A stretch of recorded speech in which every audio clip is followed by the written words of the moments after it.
नमस्कार, मैं अंकित शर्मा और हॉक फीड न्यूज में आप सभी दर्शकों का स्वागत है। दोस्तों, मोदी सरकार भारतीय सेना की ताकत में लगातार इजाफा कर रही है। चाहे वो वायुसेना हो, चाहे वो थल सेना हो, चाहे वो नौसेना हो, हर किसी की ताकत में मोदी सरकार लगातार इजाफा कर रही है। क्योंकि आपको बता दें कि सुरक्षा के मामले में मोदी सरकार कोई भी खिलवाड़ नहीं करना चाहती। जितने भी अत्याधुनिक हथियारों की हमारी सेनाओं को जरूरत है, उन सभी अत्याधुनिक हथियारों को मोदी सरकार खरीद रही है और हमारी सेनाओं को सौंप रही है। अभी पिछले ही हफ्ते 13 जनवरी को मोदी सरकार ने 83 तेजस विमानों के खरीद को मंजूरी दे दी थी। और ये जो पूरी डील हुई थी, 83 विमानों की जो खरीद की जो पूरी डील हुई थी, ये 48,000 करोड़ रुपए की डील थी। इस डील के तहत हिंदुस्तान एरोनॉटिक्स लिमिटेड यानी कि HAL द्वारा बनाए गए 73 हल्के लड़ाकू विमान तेजस Mk-1A और 10 तेजस Mk-1 ट्रेनर विमान खरीदे जाएंगे। यह भारत की अब तक की सबसे बड़ी स्वदेशी रक्षा खरीद होगी। न सिर्फ ये, बल्कि अब भारत ने अपने सबसे सच्चे मित्र यानी कि रूस से भी एक बड़ी डील कर ली है। जैसा कि आप जानते हैं कि रूस भारत का सबसे सच्चा और सबसे अच्छा मित्र माना जाता है। इस देश राष्ट्रपति पुतिन PM मोदी को अपना सबसे सच्चा मित्र मानते हैं। वहीं PM मोदी भी इसी तरह पुतिन को ही अपना सबसे सच्चा और अच्छा मित्र मानते हैं। इन दोनों देशों की दोस्ती की मिसालें पूरी दुनिया में पेश की जाती हैं। तो वहीं इसी बीच एक बड़ी डील भारत ने रूस के साथ कर ली है, जिसके बाद चीन और पाकिस्तान की मुश्किलें अब और भी ज्यादा बढ़ने वाली है। क्या डील हुई है, इसके बारे में आगे पूरी खबर हम आपको बताएंगे। लेकिन सबसे पहले जब बात भारतीय सेना की चल रही हो, तो सेना का सम्मान करना अनिवार्य है और सेना के सम्मान में कमेंट बॉक्स में जय हिंद लिखना बिल्कुल भी ना भूलें, क्योंकि जय हिंद से ही भारतीय सेना, जय हिंद बोलकर ही भारतीय सेना का सम्मान किया जाता है। तो वहीं आपको बता दें कि भारत ने रूस के साथ MiG-29 विमानों की डील की है।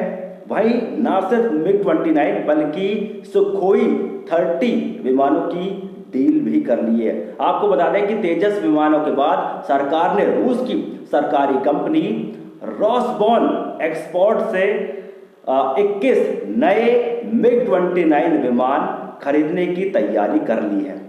ये विमान मिलने के बाद इंडियन एयरफोर्स में MiG-29 की संख्या बढ़कर अब 59 हो जाएगी, यानी कि 60 से एक कम।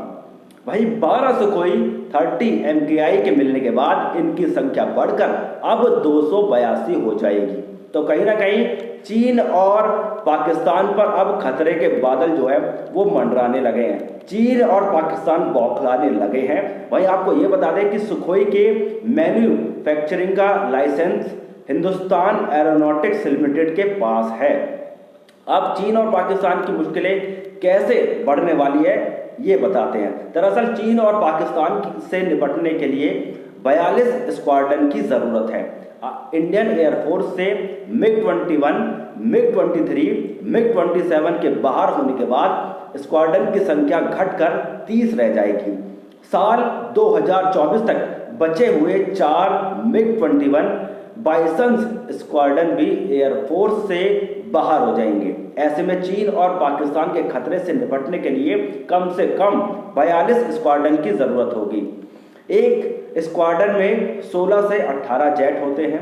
जनवरी 2024 से दिसंबर 2028 तक 83 नए तेजस आने के बाद इंडियन एयरफोर्स की ताकत में बढ़ोतरी होगी। और न सिर्फ तेजस विमान बल्कि MiG-29 और सुखोई M30 आने के बाद भी कहीं ना कहीं सेना की ताकत में इजाफा हो रहा है। वहीं राफेल आपने देखा ही है, राफेल भी लगातार आ रहे हैं। तो ये इंडियन एयरफोर्स के पास जितने भी जो बड़े बड़े जो सबसे खतरनाक लड़ाकू विमान माने जाते हैं, वो सभी लड़ाकू विमान भारतीय वायुसेना के पास अब उपलब्ध रहेंगे। बता दें कि रक्षा मंत्रालय ने जुलाई 2019 में एवियनिक्स और इलेक्ट्रॉनिक वॉरफेयर के साथ MiG-21 21 MiG-29 विमान की खरीद के लिए शुरुआती मंजूरी जारी की थी। जी हाँ, 21 MiG-29 विमानों की खरीद के लिए शुरुआती मंजूरी जारी की थी। इसमें 59 मौजूदा जेट विमानों को अपग्रेड अब उन्हें जो है अपग्रेड भी किया जाएगा, अपडेट भी किया जाएगा। इस पर 7,418 करोड़ रुपए की लागत लगने का अनुमान था। इस तरह 10,730 करोड़ रुपए की लागत से 12 नए ट्विन सीट सुखोई लड़ाकू विमानों की खरीद के लिए भी मंजूरी दी गई थी। वहीं इसके साथ ही आपको बता दें कि इंडियन एयरफोर्स ने रणनीतिक साझेदारी नीति के तहत $20 बिलियन की लागत से मेक इन इंडिया के तहत 114 नए लड़ाकू विमान खरीदने की योजना बनाई है।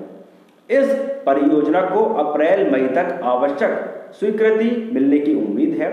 इससे इंडियन एयरफोर्स को काफी मजबूती मिलेगी।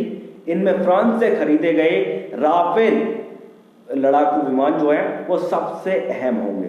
बता दें कि भारत ने फ्रांस की सरकार से 36 राफेल विमानों के लिए 59,000 करोड़ रुपए का सौदा किया है। अभी 36 विमानों की ये डील हुई है। कुछ राफेल के विमान भारत पहुंच भी गए हैं और ये राफेल वही विमान है जिसको लेकर कांग्रेस पार्टी ने बखेड़ा खड़ा कर दिया था। कांग्रेस पार्टी पूरी तरीके से पुरजोर कोशिश कर रही थी कि ये राफेल विमान भारत में ना आए। कांग्रेस पार्टी ने तो ये तक आरोप लगा दिया था कि मोदी सरकार ने ये जो सौदा किया है फ्रांस के साथ, इसमें घोटाला किया है। लेकिन आखिरकार जो इस मामले पर गंभीरता से जांच हुई और जांच में कहीं ना कहीं राहुल गांधी और पूरी कांग्रेस पार्टी को झूठा साबित कर दिया गया कि क्योंकि इन्होंने झूठे और बेतुके बेबुनियाद आरोप लगाने की कोशिश की थी। वही इसके साथ ही जहां रूस से बात चल रही है, रूस के साथ अभी S-400 जैसा खतरनाक डिफेंस सिस्टम, जी हाँ, S-400 खतरनाक डिफेंस सिस्टम में से एक माना जाता है। ये डिफेंस सिस्टम भी अब भारतीय सेना के बेड़े में शामिल होने जा रहा है। इसके लिए भी डील हो चुकी है। कई ऐसे देश हैं जो कि रूस से लगातार इस डिफेंस सिस्टम को लेकर मांग कर रहे थे, लेकिन रूस ने इस डिफेंस सिस्टम की जो मंजूरी दी है वो सिर्फ और सिर्फ भारत को ही दी है। तो ऐसे में चीन और पाकिस्तान की मुश्किलें बढ़ना तय है। मोदी सरकार लगातार भारतीय सेना को सपोर्ट कर रही है। ऐसा पहले कांग्रेस पार्टी की जब सरकार थी तब ऐसा नहीं होता था, इतना सपोर्ट सेना को नहीं मिलता था।